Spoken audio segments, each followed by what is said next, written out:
let's chat about it. Later. Yeah. Guess we'll get going. I'll call this committee of the whole meeting of council, Town of Oliver, Monday, September 21st. I call this meeting to order. Excuse me, can you talk into the mic? I cannot hear you. Thank you.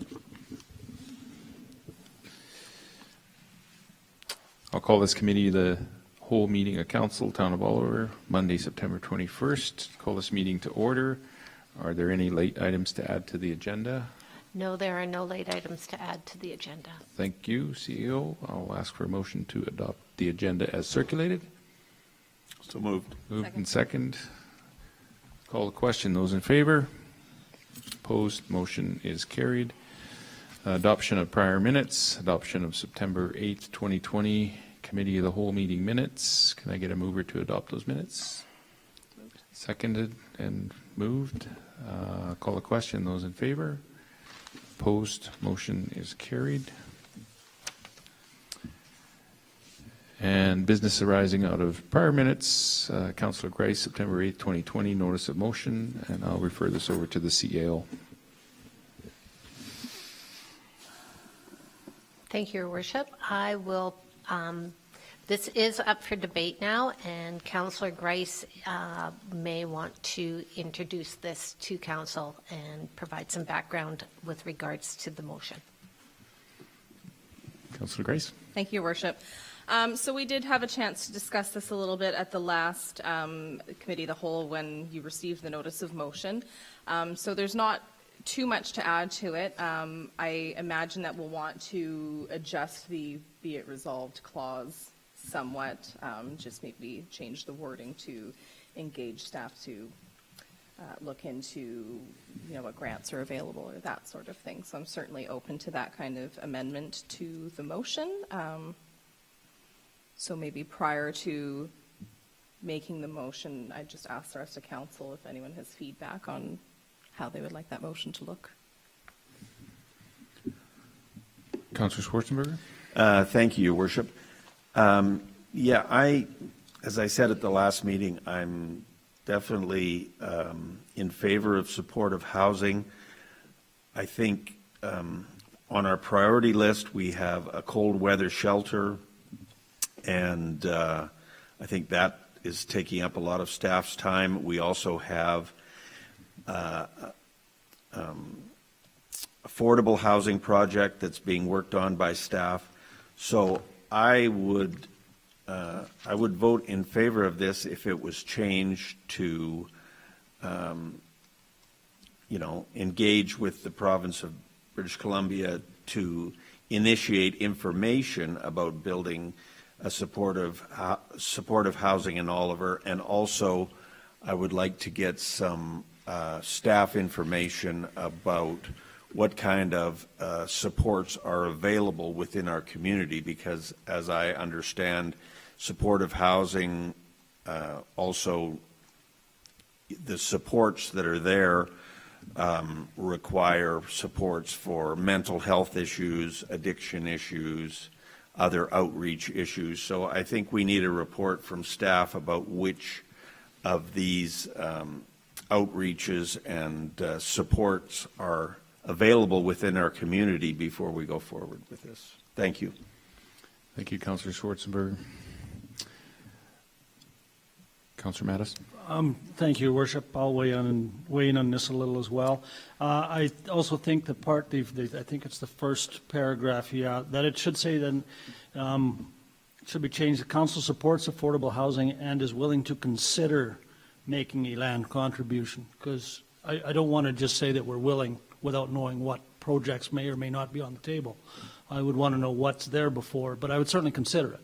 I don't think anyone is against supportive housing or affordable housing. You can't be. But I am concerned, and I heard Councillor Schwarzenberger allude to it and kind of say it, I am concerned with putting more on staff's plate in terms of this. All takes time, and I know it's not a huge amount of time, but it is staff time. And we do have other priorities, and we know from past experience that the more that we ask staff to do, the less happens on the other things that we want done. So I'm not against any of this, but I'm not sure that I want to direct staff to engage with the province at this point. Given what has happened this afternoon, and everything's in kind of flux with the province right now, obviously, a lot of upheaval. And so I just think that we should be holding off on this altogether for now. Councillor Grice. Thank you, Worship, and thanks to my colleagues for their comments. So just in response to a couple of things, the whereas clause, wouldn't be in the motion, but that just came from our strategic plan, so that's where I pulled that wording out of. And as far as a cold weather shelter goes, my thought is that this is something that staff could look into in parallel, because I think it's probably going to be coming from similar grants that are available. And because that cold weather shelter now, which would be, we were looking at into 2021, we're looking at a permanent shelter for 3 or 4 months. It was November to March. I think that it's going to be a lot of the same people identified who need that shelter for 3 to 4 months that would need it year round. So it would make sense to look at both options in parallel if we can. I don't want to let this just die on the floor. I'd certainly be willing to change the wording more towards what Councillor Schwarzenberger was stating, just to direct staff to, I'm just trying to look back at what you had written there, to engage with the province to initiate, oh, okay, but you'd like, sorry, I'm looking for the part that you wrote. What supports are available within the community now? Yeah, I think, speaking with Desert Sun, the need is certainly there. They're a group that's being engaged with the cold weather shelter. So I think even within that committee, the conversation could happen as to what supports would be available to support this project. So perhaps we could have the motion say, or I'll just move that council direct staff to, I need to go back up to the old one here, to engage with the province of British Columbia to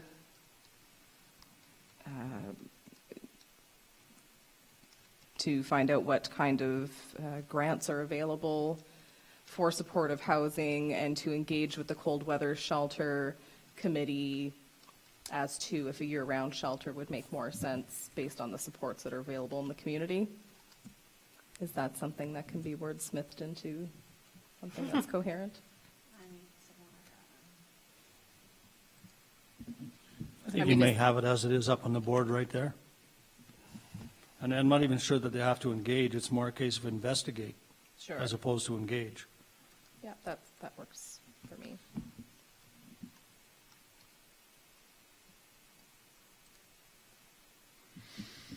And it could be grant funding or programs or whichever. Councillor Schwarzenberger. Thank you. I would still like to add, investigate with the province to determine the grant funding, but also investigate the supports that are in the community that would aid in this kind of project. Yeah, and I think that's where that engagement with the cold weather shelter committee would maybe make sense, because I think that's going to be a lot of the same players. But I'm happy with this wording. Is there a cold weather shelter committee? Interesting.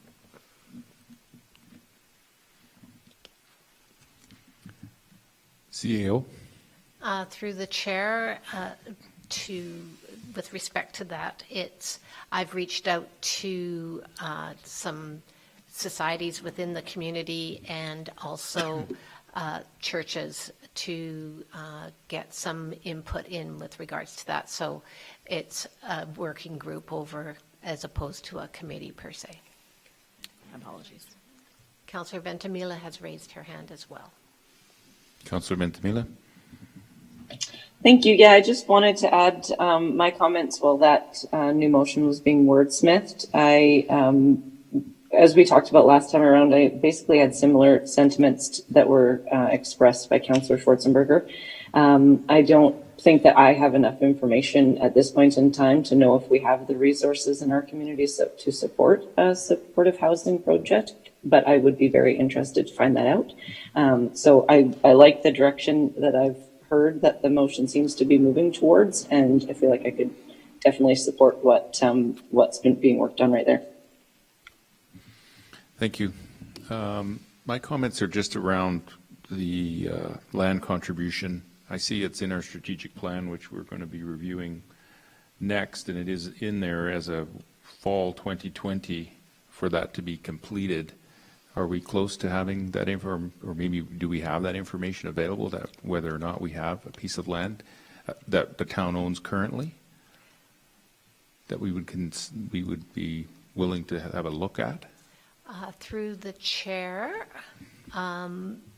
we do not currently have a piece of land that I'm aware of within town that we own that could be looked at for this. I know that the process is being undertaken to identify and make sure that there's no infrastructure in both our rural properties and our properties that we have in town, but it is not quite complete at this point in time. I have looked into possibly identifying other lands that the town could purchase with respect to this, as was outlined in the strategic plan. And both, I've looked at a couple of them, but both of them are unavailable for purchase at this time. Thank you. I guess one other question I would wonder here, are we investigating this because the town is looking to build this and own this and operate this, or are we wanting to work with a society that would build this type of a facility? Just so we're clear, kind of what we're trying to accomplish here. Your Worship, I think that's part of the issue is that this is driven by the society and not driven. The town ends up as a partner in many respects, but we're not the driving force behind it. This motion is kind of asking us to be more of a driving force. Councillor Grice? Thank you, Your Worship. Yeah, it's not something that I think the town would necessarily be governing. It's more just to see what kind of funding is available from the province at this juncture, and perhaps engaging with that working group for the cold weather shelter, because there's a really similar discussion happening, but we're talking about 12 months rather than 4 months, so we might be able to cover issues of land and people that would provide those supports and that sort of thing. So, I mean, what would really make me happy is to be able to continue this conversation with that working group and to see what's available from the province right now as far as funding goes. But I don't think it's an initiative that the town would be. I mean, we wouldn't be staffing this necessarily. We'd be engaging with a nonprofit group or someone that would be able to do that. Okay. Well, we have a motion that's been moved. Do we have a seconder? Who moved it, actually? I did. Okay.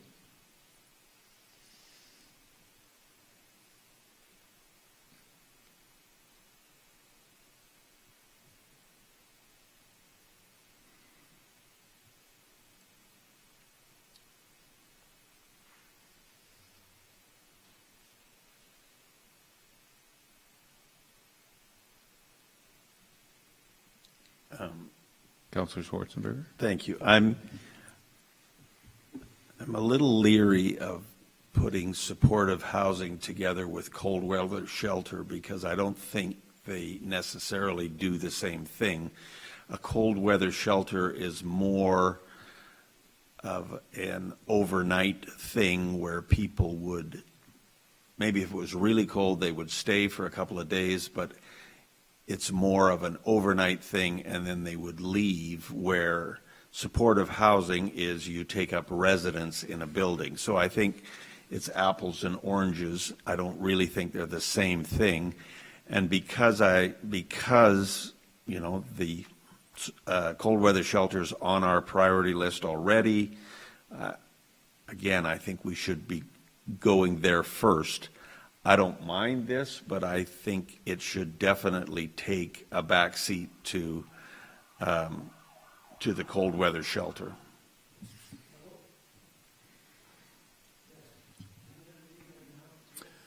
Councillor Grice. Thank you, Your Worship.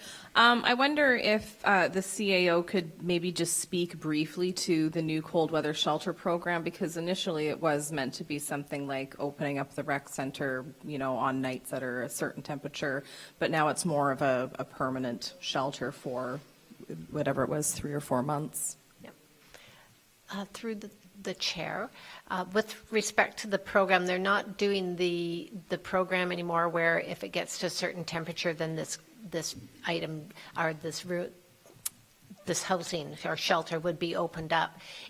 They're providing support. BC Housing is providing support for a 4-month period. I do believe it's from October, November to the spring, March, April, and it's there available 24 hours a day. They do provide a hot meal at night. There's supposed to be beds available, cleaning shower facilities, as well as an administrative area so that you have your support people there, and also provide some type of laundry facility and showering facility for them. And they're there overnight, and then they get a breakfast in the morning and they go off. But it is there available for them on a daily basis. Councillor Grice. Thank you, Your Worship. So I guess my thought with trying to look at these in parallel is because they're so similar in the people that would be supporting and people that would be providing the land, it might make sense to see if this is something that we can do permanently rather than just for 4 months. Councillor Schwarzenberger. With all due respect, I still think this is apples and oranges, because supportive housing is something where a person gets their own suite, basically, with their own kitchen facilities. They basically live there, and they have support from the government for all sorts of issues that may be there, where in this case they're having a bed. It's not necessarily in a room by itself. They're getting communal meals, and they're leaving in the morning. So I still think it's apples and oranges, and I don't think I'm not sure that if we had supportive housing and it filled up, we wouldn't also need a cold weather shelter the next winter anyway. Those are my thoughts. Councillor Grice. Thank you, Your Worship. I agree there are some differences, but I think there's enough similarities, and probably the biggest one being the group of people who are going to be using the facility, that it's worth to at least take a look at if the resources are available to house people, because what's going to happen in March with these people who are experiencing homeless and now this cold weather shelter is closed? Councillor Schwarzenberger. And I'll stop after this, I promise. No, that's the point of the discussion. I just think I'm okay with the wording as it is, and I think we should investigate it, but I don't want to get sidetracked from the cold weather shelter, which I think is the thing that we have identified and is the most important. Councillor Mattis. I will jump in here one more time, seeing as everyone else has as well. Some of the language that I heard there kind of struck a chord with me, in the sense that I heard it's the province, and it's other organizations in the community that are going to, and I'm really not clear on what the role of the town is in all of this. I'm not sure that any of us are on the same page in terms of what is the role of the town in this. And I think until we get more clarity on what role do we have a responsibility to play, if any, and I really don't know, it could be from 0 to 100. But I did hear that what I heard a lot of was that it's the province, and it's the province that is driving this. So I really need to be more clear on what our role as a town is beyond water, sewer, roads, garbage collection. What is our role in this type of activity? And before I could move ahead on this, I would need a lot more clarity on that. Councillor Grice? Is that some wording you'd like to add to the motion? No, I'm not comfortable with the motion as it is because to go back to the beginning, I'm not sure that this is a town role that we should be taking on. We can certainly have a committee or participate in a committee to work with organizations in the community and work with the provincial government to provide these services. But I don't believe that we should be the driving force. It's the provincial government and it's the organizations. We are a support to those organizations. We're not the leader of the charge. So I have concerns with investing in staff time in this at this point until an organization steps forward or until the government steps forward with a clearer picture, and maybe let's find out what they have. But I would need more clarity as what is our role? What are we agreed on as a council that our role in this whole process is? Councillor Grice? Thank you, Worship. So would you have the same sentiment about the cold weather shelter then? I'm totally in favor of a cold weather shelter. Without going into details, I've done things myself to try and support a cold weather shelter. But again, that was my personal initiative. I'm not sure what the role of the town is there either. You know, is that a provincial initiative? Yeah, it would be supported with provincial funds, or are we supporting it with taxpayer funds from the town? Again, what is our role in these sorts of things? As a town, you know, and I personally need more clarity on that. As an individual, I know exactly where I stand on those sorts of things. I support them 100%.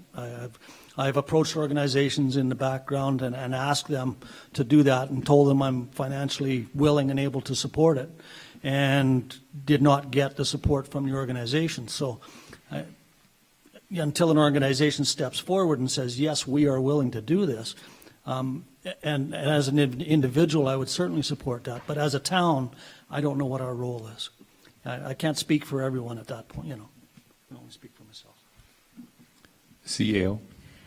Thank you, Your Worship. Through the chair, Councillor Veintimilla would like the motion that is currently being proposed read so that she knows exactly what it says. So if you'd like, I will read it on behalf of... Thank you. Yeah. Okay. It's been moved that Council directs staff to investigate with the province of BC to determine what grant funding programs are available for supportive housing in Oliver, and investigate supports that are available in the community to support housing, to support this type of housing. for supportive housing. Councillor Mattis? Your Worship, I would be willing to support this along the lines of what Councillor Schwarzenberger is saying, that if that, rather than saying supportive housing, I'd actually like it to read cold weather housing. If we can separate the apples from the oranges. Because if we're talking the apples, I'm not supportive. If we're talking the oranges, I am. Councillor Grice? Thank you, Your Worship. I think that work has already been initiated with the cold weather shelter, so I would not accept that amendment. Councillor Grace, or Councillor Veintimilla has her hand raised. Councillor Veintimilla?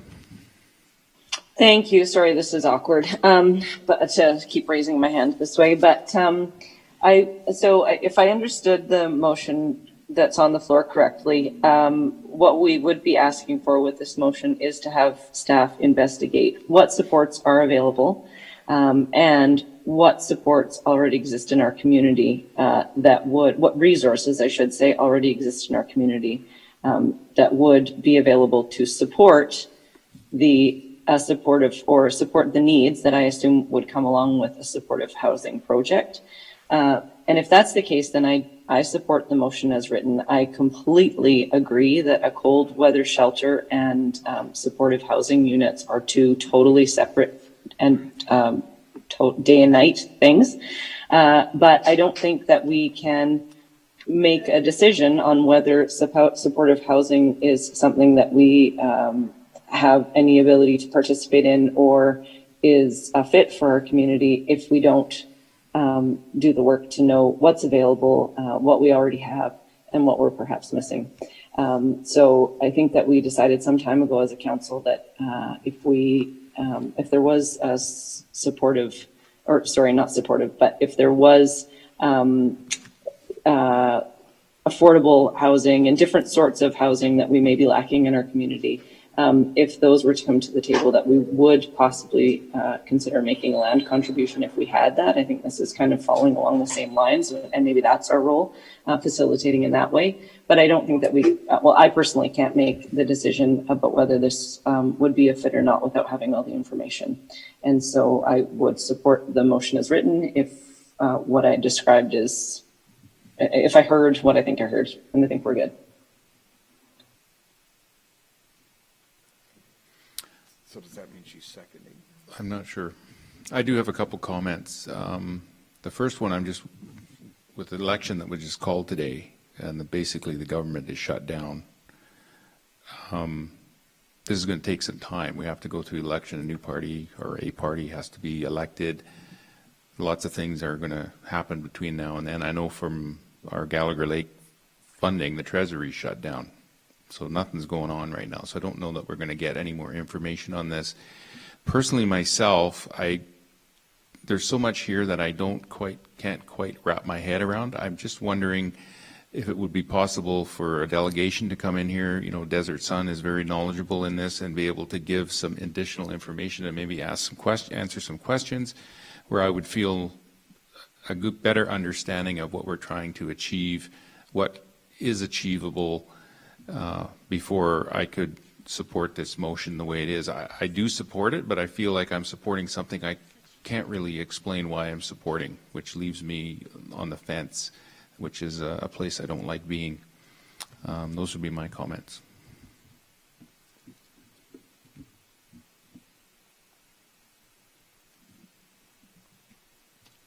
Councillor Grice? Thank you, Your Worship. So just a question of process, and I guess through to the CAO. So if the motion dies on the floor, is it able to come back at some point? I mean, if it's not seconded, or if I want to be able to bring this back at another date, am I better to withdraw it? Through the chair to our corporate officer, I'm going to give her that question because it's the rules. If the motion is not seconded, this motion will die on the floor. You can bring a notice of motion forward at a later date. It's at any time. It's your prerogative. Yeah. Thank you.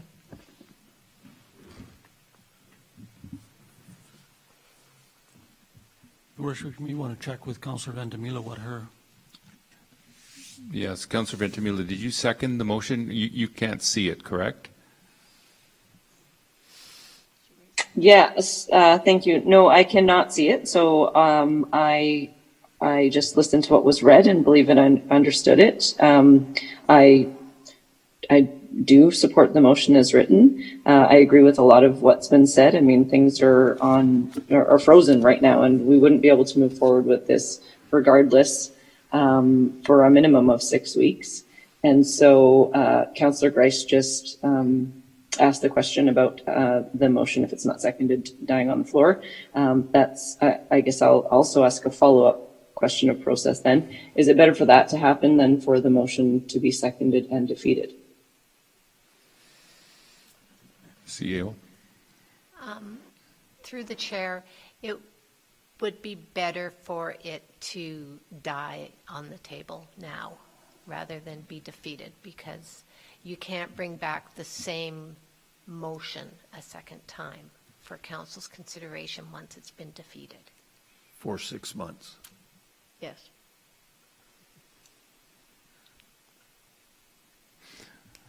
Yeah, it may be better just to let it die, and we can go through our budget process. We have some capital items that we're discussing. We've also got some housing that we've applied for that I would ask the Director of Development Services if he's available, when we would know on that application whether that's going to happen or not, and then maybe revisit this during our strategic planning for next year, knowing what we've moved forward on through the budget process and what we have capacity to consider moving forward. Councillor Grice? Thank you, Your Worship. So all that being said, I will withdraw the motion. I would like to move, however, that Council direct staff to engage with the cold weather shelter working group to discuss what resources may be available that would also apply to supportive housing, if that makes sense.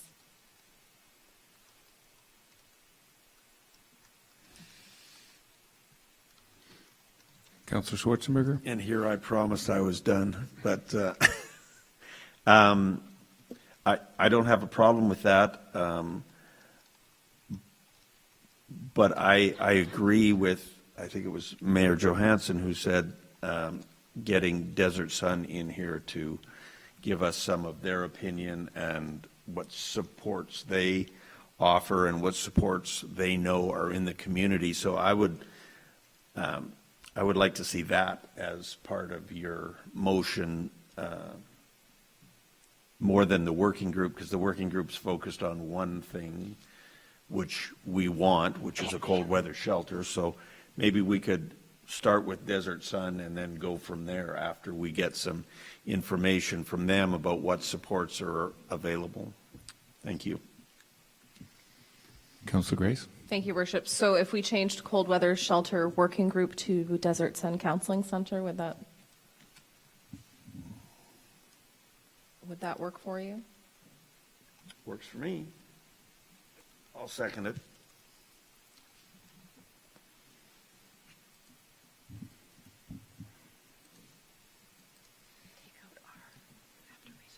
You may want to put some clarity in there regarding a delegation to council. At this point, staff is just directed to discuss. Yeah, a delegation and, that's a delegation. Would we want to request a delegation You to may want to have put discussions? add in after the words Desert Sun Counseling regarding a delegation. Or, oh, there you go.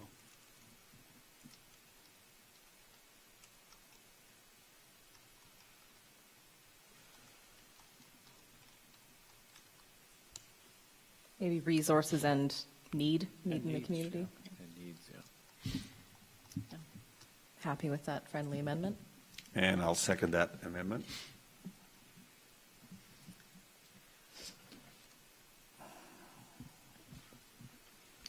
CEO? Thank you, Your Worship. For the benefit of Councillor Veintimilla, I'm going to read the motion so that she is aware. Okay. Okay.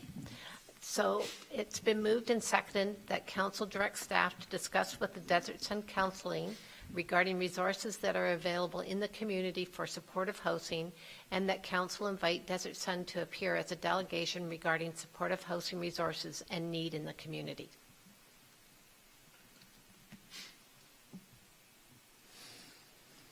Is that clear, Councillor Veintimilla? Yes, thank you. Sorry, I keep raising my hand instead of unmuting myself. Yeah, it's clear, and I support the motion. We did have a supportive housing study done last year, so we are fairly aware of the need. But yeah, I support the motion, and I'm happy to go down this road. Thank you. Any further discussion? I'll call the question. Those in favor? Opposed? Motion carries. You were in favor, Councillor Veintimilla? Yes. Okay. Okay, moving to water matters, 2018-2022 strategic plan, first and second quarter updates. I'll pass this over to the CAO, whose report is attached. Thank you, Your Worship. This report is to provide an update to you regarding the strategic plan and the department quarterly reports for the first and second quarters of 2020.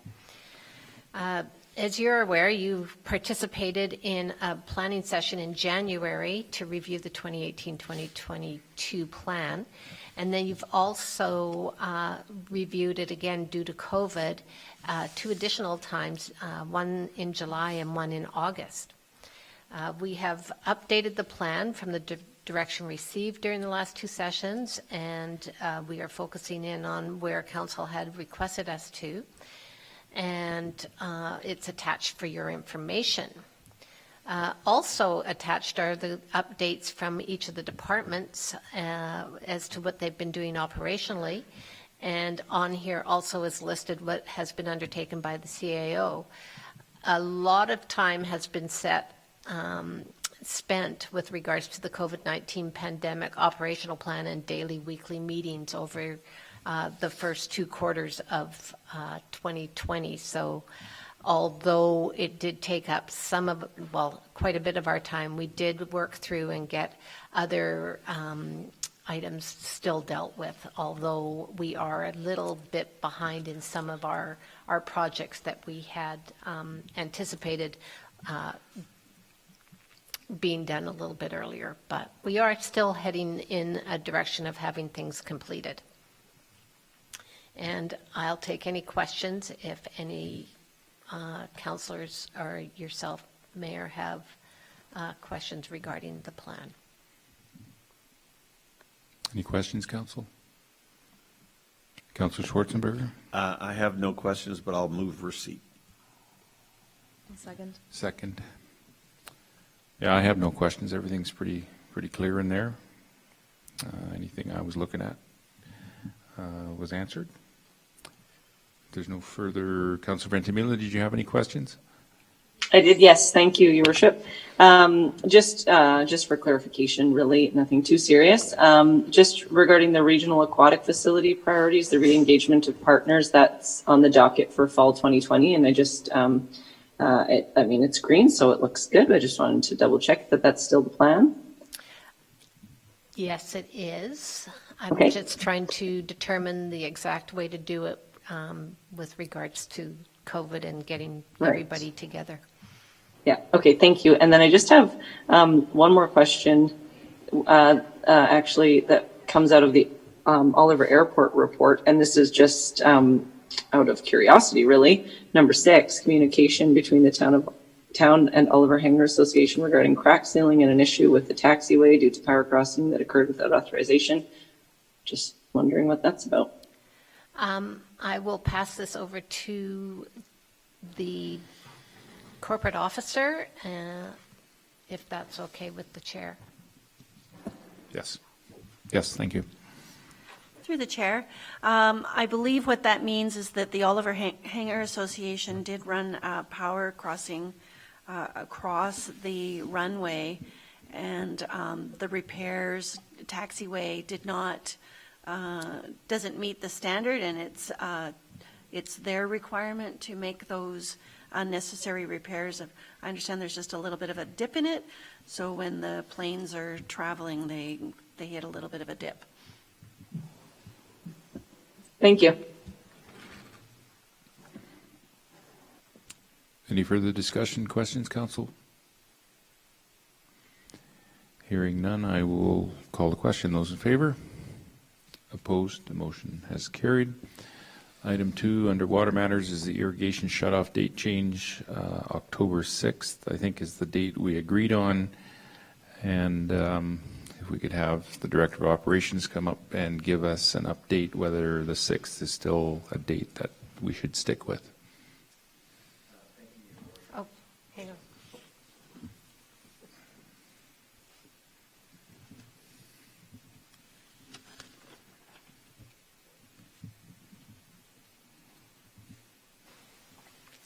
Check.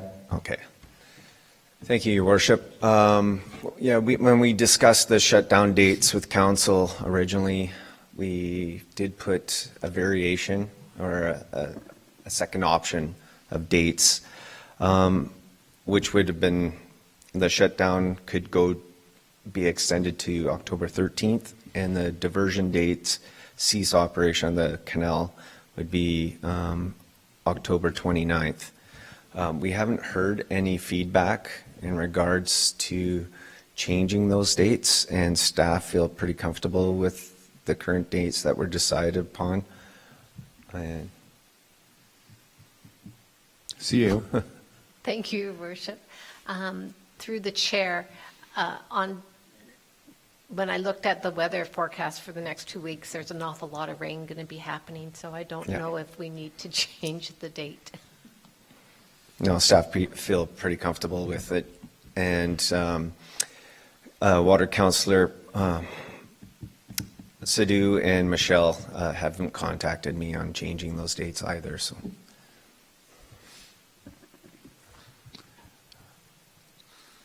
Okay. I guess we'll stay, unless council, anybody has any comments Yeah. on that, we'll stay with the original motion of October 6th. Move to business. Fire Department update by Chief Bob Graham. Thank you, Your Worship, councillors. Just an overview. Current membership is at 34 members.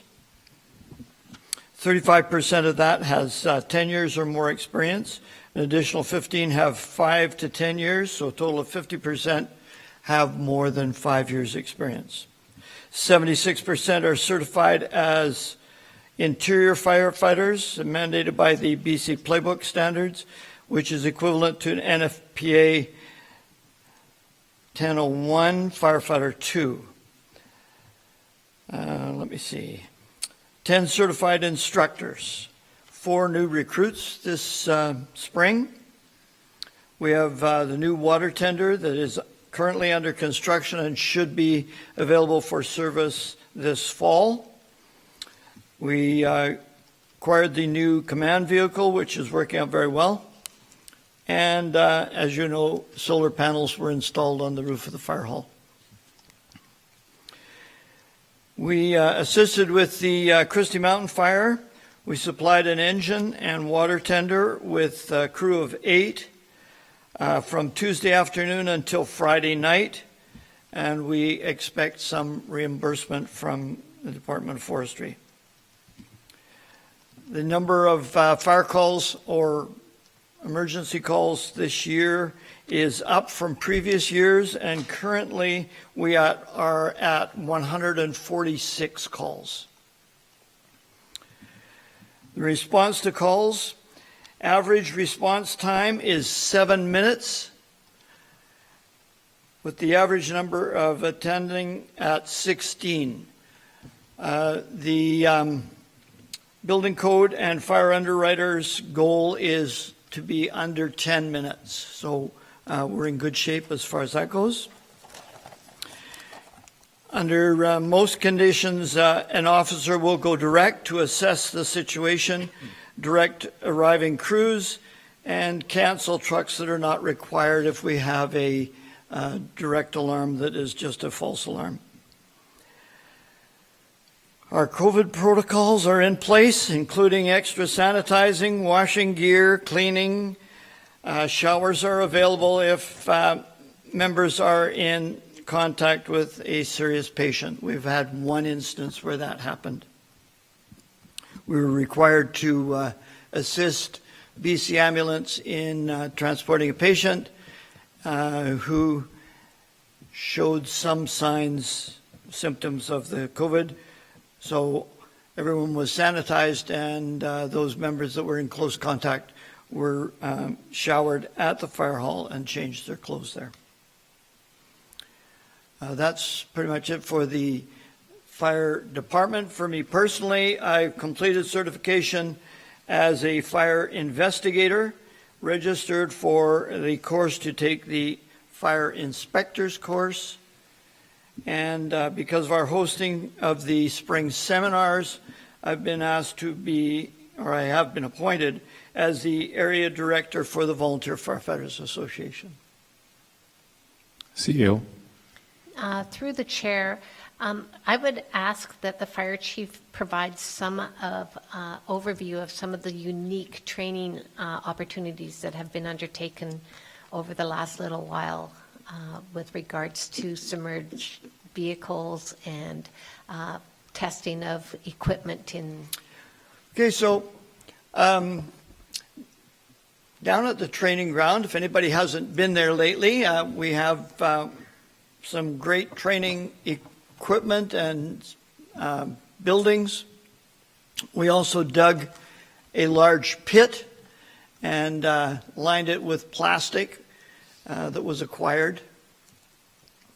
from one of the vineyards, and filled that pit with water and placed a car inside. We then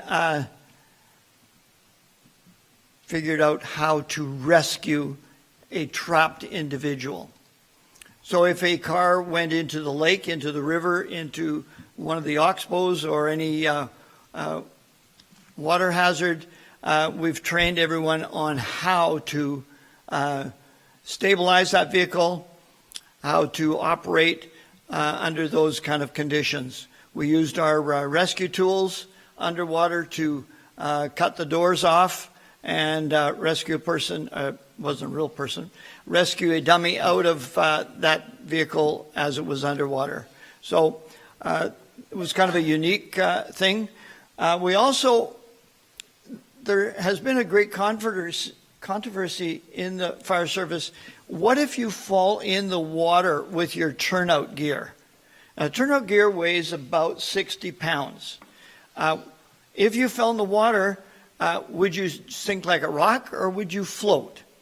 So with the help of Oliver Parks and Rec, after the doggy swim, they allowed us to use the pool one night. And we had the members go in just in street clothes and swim around so that we could see what it felt like to fall in the water.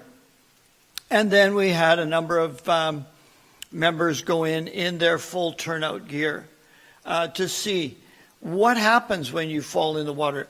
I remember back a few years ago when we had the fire just up here on the hill, and we were going around the back of Mr. Schwartzensberger's house, and there was a pool. Now, if it had been dark and we hadn't raided his pool previously, we wouldn't have known it was there, and someone quite easily could have fallen in. In those kind of circumstances, you don't want it to be a surprise. You want to know what happens. And so we were able to do this in a controlled situation. And it turns out that if you fall in backwards and just lay there, you will float for about 5 minutes. If you try swimming, the air goes out of the inside of the turnout gear and you begin to sink. After floating for about 4 or 5 minutes, the turnout gear then becomes saturated, and at that point you sink very rapidly. We also found that it's very difficult to get out of a swimming pool with that turnout gear on. So excellent learning experience.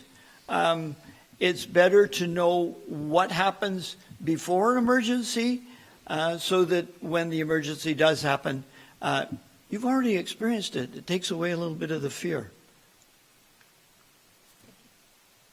Okay? Thank you. Yeah. Questions?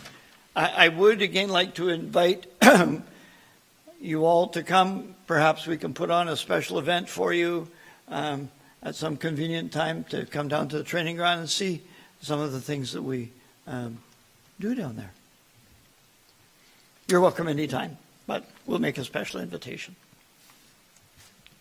Thank you. Awesome. Councillor Grice? Thank you, Your Worship. Through to the fire chief. Sorry, I just had a quick question for you. So you said you, on average, send out 16 members to a call? I like statistics. So I keep track of all of the calls that we go to, what our response time is, and how many people attend. So on average, we get 16 members. Sometimes we get 25.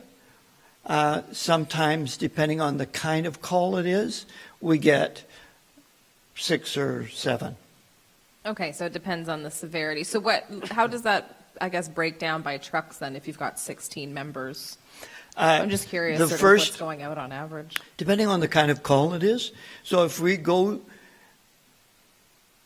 I try to impress the firefighters that when we get a direct alarm, and we get a lot of them, it's a structure fire until somebody gets there and says it's not.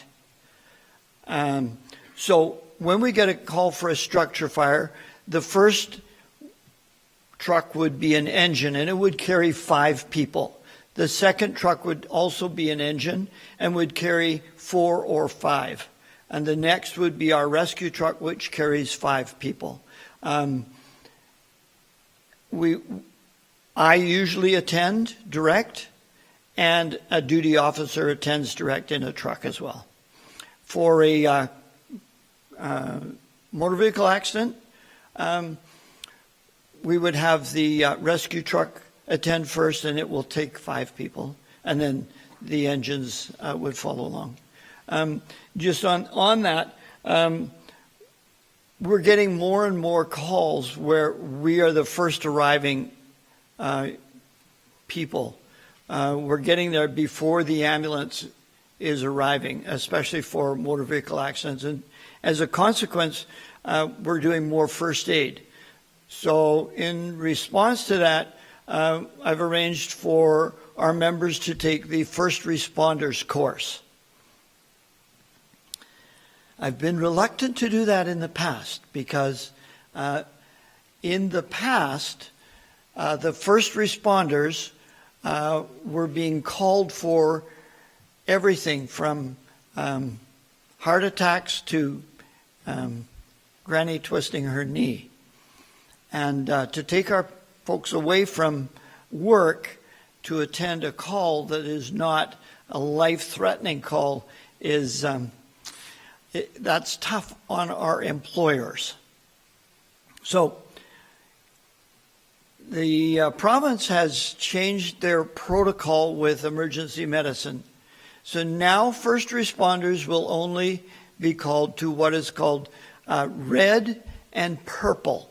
Those are life-threatening calls or life risk calls.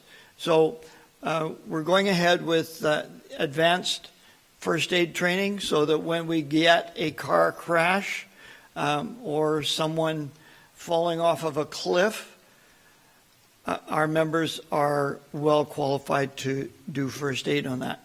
The last 3 motor vehicle incidents that we've responded to, we have been the first arriving units and have had to do first aid on those people. They were critical, and so we need to upgrade the first aid that we do have in the department, and so we've arranged for a course to be taken. Thank you. Okay. Any other questions, Council? Doesn't look like it. Thanks, Chief Graham. Councillor Veintimilla, did you have a question?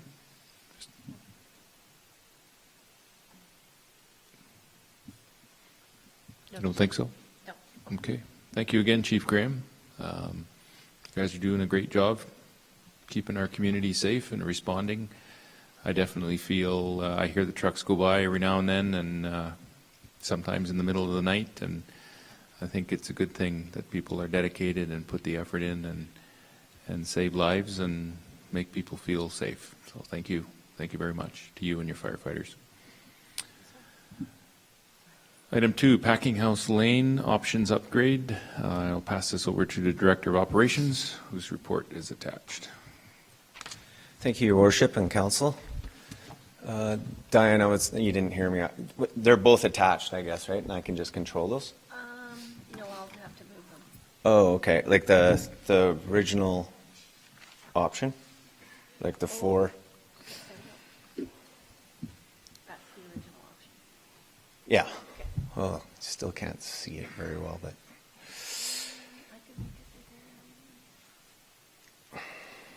Oh, no. Okay, I've got the pointer. Okay, sorry. Running out of time here, obviously. This report is to update council and seek direction regarding the newly revised options for Packinghouse Lane and proposed revisions at Co-op Avenue, Airport Street, and Similkameen Avenue. So what staff's looking at is to get some feedback on how we're going to proceed with the proposed design changes, or if any changes need to take place for that, and also look at a bit of the design options that True Consulting put forward that originated from the original 4 drawings that council saw back in, I believe, March. And and they've condensed them into 2 designs because some of the original proposed 4 options were similar in scope anyways.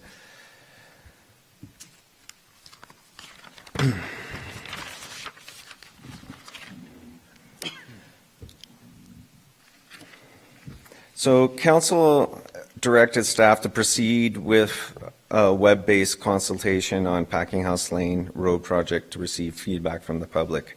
That was put forward to staff.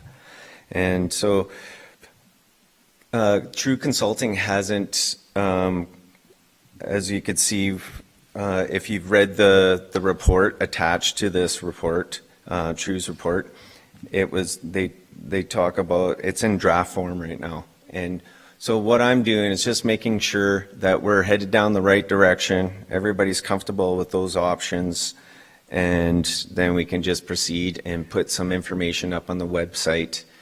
And, you know, and if people want to give us feedback, and we'll try to lay it out on the website so people could email me or email our Public Works Department back, and we can go from there. I believe we'll be budgeting for this winter and hopefully proceeding with it in early spring next year, and that'll depend on budget deliberations, and because there's some other road projects on the go, but there is that housing development that's happening and what kind of spurred this whole process on. So originally when we talked about this the last time, I did get some feedback. I was asked to talk to the mall, talk to BC Tree Fruits. So when I talked to Chris Carter, the development manager, we had several emails go back and forth, and what I had originally was these options here, and I always knew that there'd be some variation from those. But to give some quick feedback, the mall, they like the option 3 that we originally put forward, and they liked the fact that option 3 kept the laneway open behind the mall and connected to Airport Street. And that option also provided the right in to the north entrance from Co-op Avenue, as well as right out from the north entrance to both Co-op Avenue and Packinghouse Lane. So they found that closing the laneway was the least favorable option. They thought that there may be some shipping and receiving concerns for the mall, and you know, I knew that some of the semi-trucks and some other delivery trucks may take that pathway, but when talking to True Consulting, and the way that the new design is, or the new options are, the shipping and receiving can still enter the same way, and I'll go over that in a little bit here. So their main concerns for the mall were just keeping access to Co-op and having that north entrance of the mall still accessible. They did realize that it's not the most ideal intersection. There's some safety concerns, and they also realized that it may change and there could be a closure, and that this would be discussed with the public and council more. When I talked to BC Tree Fruits, they didn't have really any major concerns.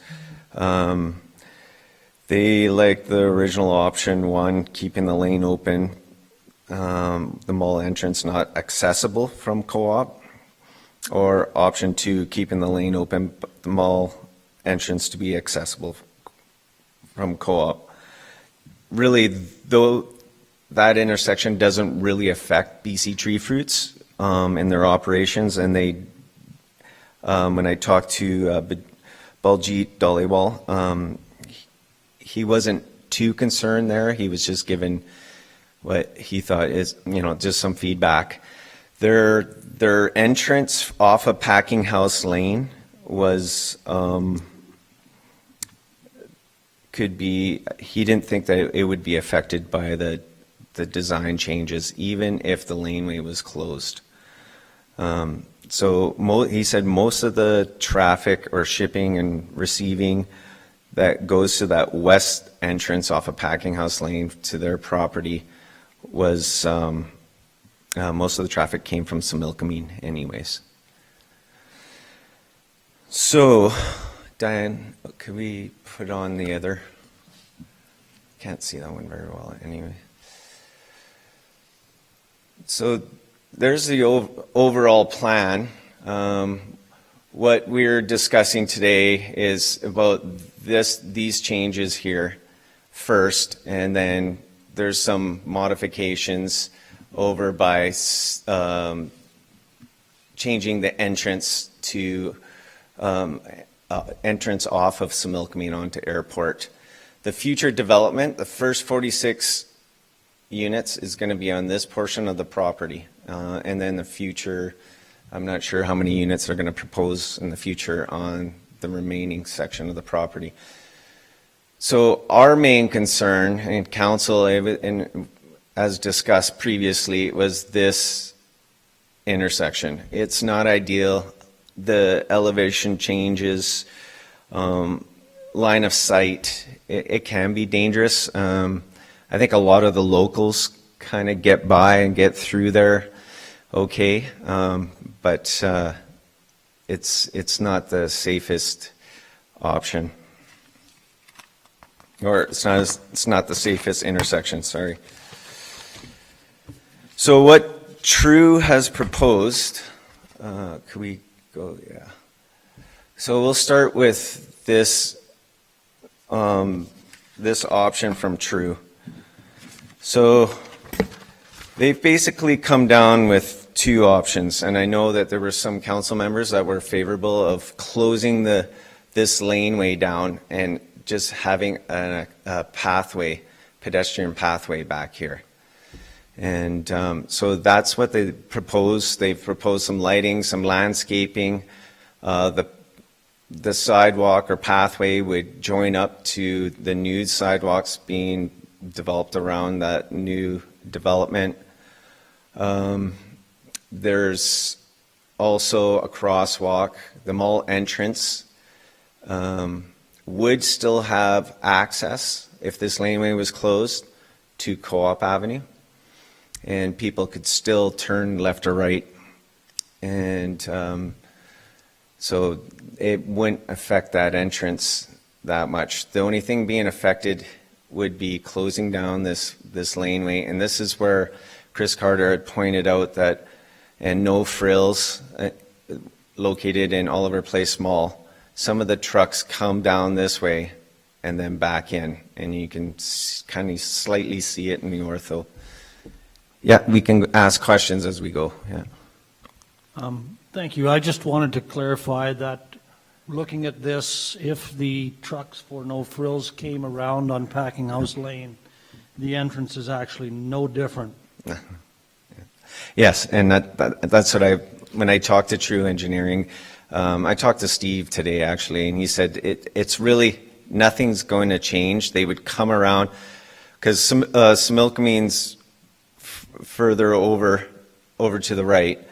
They would turn off a Similkameen onto Packinghouse Lane, come here and do the same thing. It's just the shipping and receiving will just have to change their route. That's basically it. This radius around here, if you have a larger semi-truck trailer, they're going to come over that line. But it's not a very busy route. Yeah, we are going to add 46 more units, and there will be more vehicle traffic, but it's still still low vehicle traffic compared to a lot of other roads. So if the odd time a larger semi-truck or shipping, receiving truck cutting over the lane or the yellow it's not the end of the world there.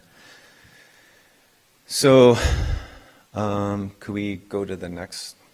Oh, were there any further questions on that one? Regarding this particular design, this is option 1 now. This is the new option 1. Everyone's good? Okay, option 2 is keeping this laneway open. So that requires a lot more, or a little more work in this full intersection. We have to create an island on Co-op here. We have to have an island come out or median come out further here so cars they don't have that option to turn right off of Co-op, so we've eliminated the access off of Co-op. So if people were using the mall entrance or for entering or exiting, they could enter off a main street, come down, turn right into the mall still, or proceed down Packinghouse Lane, which would remain where it is. People exiting the mall would be forced to turn right, and then they would just follow this out, which is the through traffic, Airport Street, all the way out to Similkameen.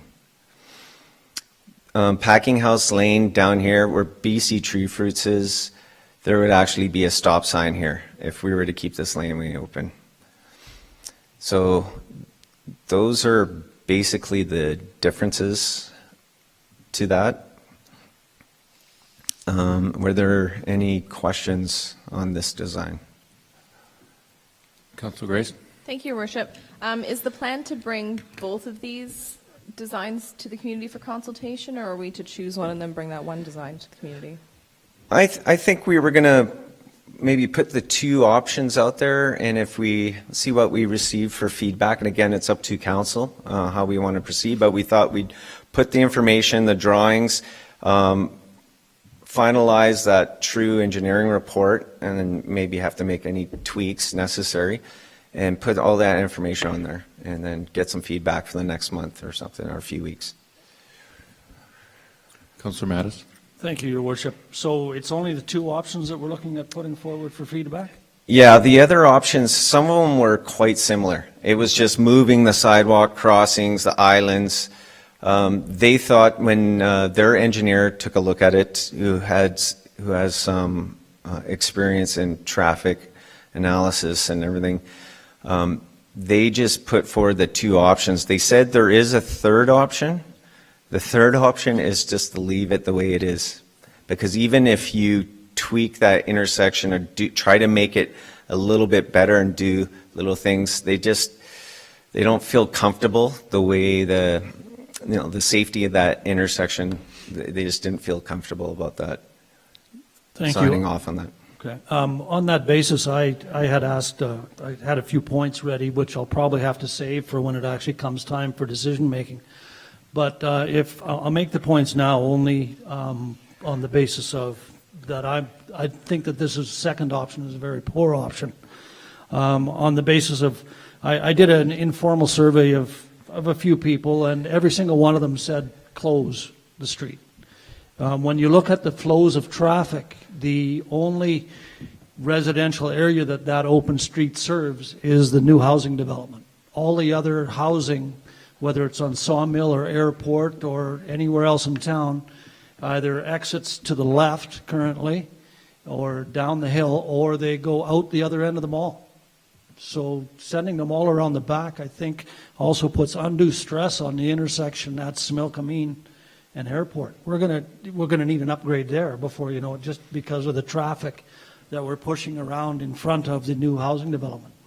So I don't see this as being a particularly good move to do that. The second point that one of the people made to me said was, if it were built today, we would never engineer a five-way intersection. We just wouldn't do it. So why are we not taking the opportunity to fix it today? when this is our chance to do it. We have another 5-way intersection up at the hospital that we're trying to resolve. And now we're talking about upgrading an intersection to turn it into a bigger 5-way intersection. I think that's a huge mistake. We should be looking at closing that street and turning it into a better 4-way intersection, as opposed to a 5-way intersection, which is tough to do. And I recognize the engineer doesn't live here, doesn't see how the traffic flows there. The other thing that this doesn't take into account, this particular thing, and I don't think the other one does either, is that we're also looking at upgrades to Station Street. And if that traffic feeds from and through Station Street into this area, we're trying to improve traffic or increase traffic on Station Street. If people are going through that area in order to come to the mall, this doesn't work, because we're building those traffic islands and blocking people from do that. But if you retain it as a 4-way intersection, it can still be accommodated. So, you know, the one delivery, I've already covered that point with the mall or the no frill store having the one delivery. Their world doesn't change, except that they have to come in, they have to go around the block like the co-op does, which is really a non-issue. And again, the right turn only really serves only the people in the new complex. It doesn't serve the rest of the town. So I'll save those comments for when it actually comes time to make a decision, but I'm hoping everybody out there that gives feedback would select option 1. I think the people in the new complex will be far better served by a new green space than they will by a new road. Thank you, Councillor Mattis. Councillor Grice? Thank you, Your Worship. This is one of those rare occasions where I agree 100% with everything that Councillor Mattis just said. And I mean, I think eliminating the left turn out of the mall there is just it's a terrible idea. And yeah, I definitely prefer the first option as well. I don't see how this would work. Thank you. Councillor Schwarzenberger? I'm going to jump on the bandwagon too. I agree. Option 1 is the good option. It maintains the access to Co-op Avenue, and then just more pedestrian-only walking paths and pedestrian and biking walking paths is a good thing, especially feeding into a new affordable housing project. So I think option 1's the way to go, and I'm hopeful that the people who look at the 2 options will think that as well. Thank you, Councillor Schwarzenberger. Councillor Veintimilla? Sure, I'll go ahead. Thank you, Your Worship. So Councillor Grice took the words right out of my mouth, and Councillor Mattis hit the nail right on the head. I think that option number 1 seems to make the most sense. I was hesitant to consider eliminating laneway entirely the first time around before we heard from those in the area, but hearing from those in the area and their positive responses, I think that option 1 makes the most sense in my mind. Clearly it does around the table, and I look forward to hearing what the public has to say about it. Thank you, Councillor Veintimilla. I will make it unanimous. Option 1 does seem to have a lot of merits for sure, and I'm sure it will cost there will be less cost than option 4. Do we have any update on the costing of both options? I don't have the updates right now, but I'll bring that forward as soon as we finalize or get I think closer to that option finalizing. 1's going to be less anyway, and it is the one that seems to make the most sense. Are there any further questions, comments? Councillor Schwarzenberger? No further comments, but I will move the recommendation that Council endorse the proposed changes to the design of Packinghouse Lane as outlined in the memorandum for True Consulting attached to the Director of Operations report dated September 15th, 2020, and that Council directs staff to proceed with web-based consultation on the Packinghouse Lane Road project to receive feedback from the public. Second. Seconded. Any further comments, questions, Council? Councillor Mattis? I would just comment that council does agree with me more than they think. We're fine. Thank you, Councillor Mattis. I will call the question. Those in favor? Opposed? Motion carries. We have no public for questions, so I will ask for a motion to adjourn. Yo. First. Second. Moved and second. Call the question. Those in favor?